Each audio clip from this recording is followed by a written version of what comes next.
hele, hum, hum, hey, hey, hey, hey, hey, hey, hey, hey, hum, ah, hele. Program Director, Sis Normond.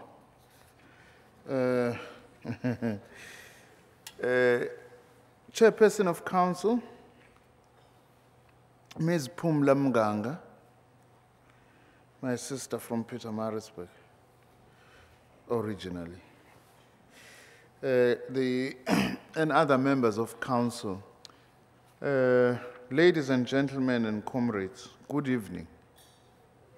Sanbonani, Dumelang, Goeienaand, hoe gaan dit vandaag? Ik praat net een beetje Maritzburg Afrikaans.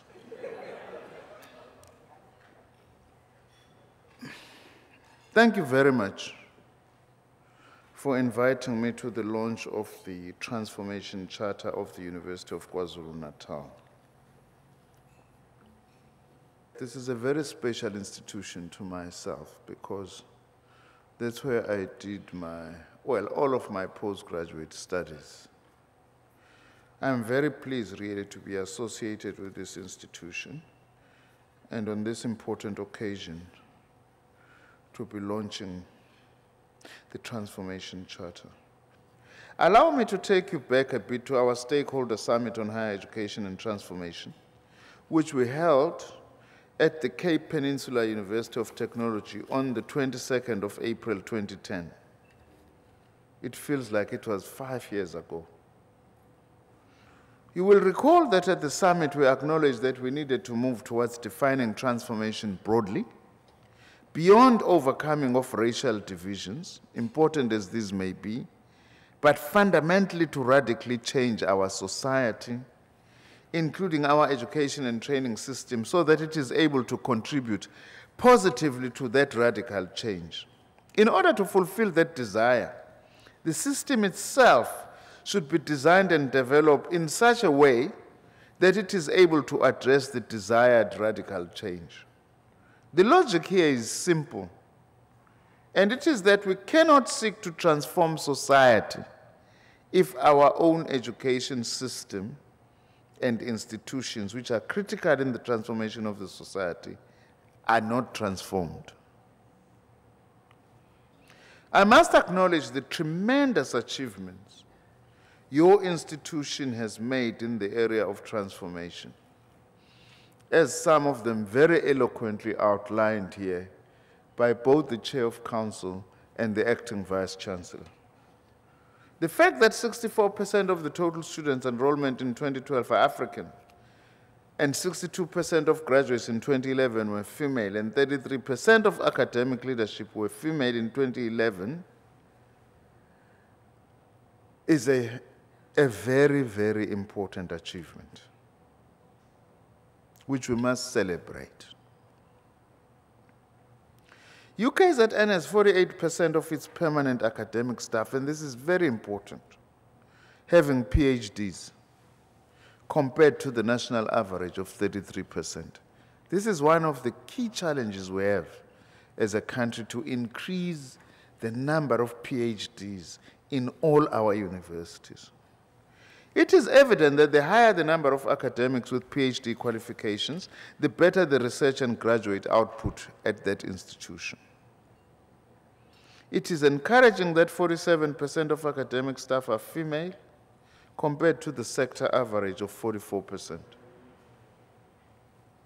You have also led in the percentage of professors with doctorates in the country, where 87% of your professors with PhDs surpass the national average of 84%. I am actually encouraged to know that your institution, as I have said, is playing a leading role here. I was impressed also to learn that apart from the UKZN Charter, we have also created the UKZN Pact, which seeks to promote mutual respect, responsibility, and excellence in teaching and learning. Equally, the provisions of the Transformation Charter are quite fitting, and the objectives that are contained there. And I'm pleased to note that transformation is linked to excellence. I really liked the way Professor Vital has articulated this, that transformation is not an obstacle to excellence, but is an instrument and a path towards excellence. Because we can't have our universities operating as if they were in New York or London when they are actually South African universities. And they must engage New York and London from the standpoint of excellence that also seeks to address our own developmental challenges.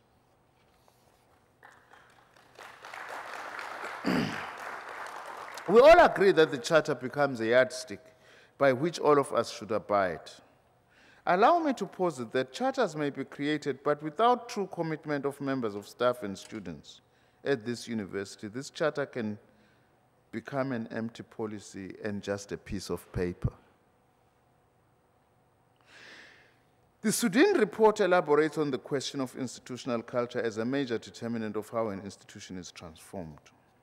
Student-to-lecturer relations, decision-making processes, student-to-student relations, academic staff and non-academic staff relations, support for junior staff who are positioned to pursue higher qualification, social cohesion, and other aspects which reflect the institutional culture are central to the successful implementation of the Charter.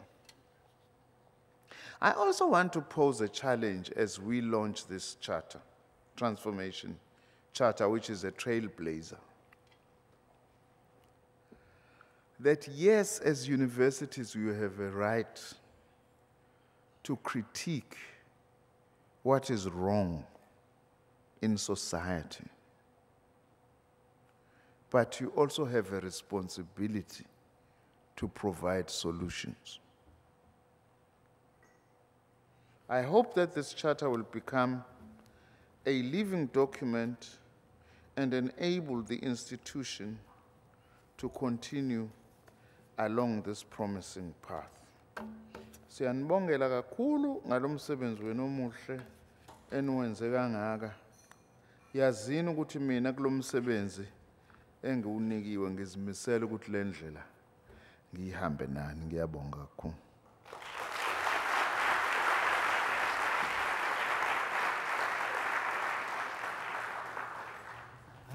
This is a chilling transformation. Transformation has begun. Improving human relation, promoting, defining behavioral change.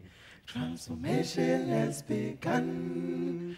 Improving human relation, promoting, defining behavioral change. We are expression of freedom, positive attitude, leadership skills, expression of freedom, positive attitude, leadership skills. Whoa, we are diverse.